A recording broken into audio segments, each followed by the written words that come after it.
میں نے پڑھا ویسے حدیث میں کہ دانتوں کے بارے کہ جو عورتیں فائل اپنے دانتوں کو گھساتی ہیں وہ حضرت صلی اللہ علیہ وسلم نے ناپسند فرمایا.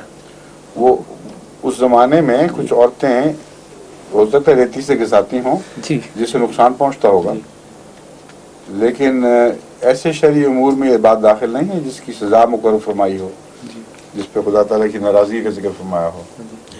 یہ تمام عقل کی تعلیمات ہیں. رسول اکرم صلی اللہ جی علیہ وسلم جی عموماً حکمت کی باتیں فرماتے تھے، ان میں یہ بھی داخل تھی.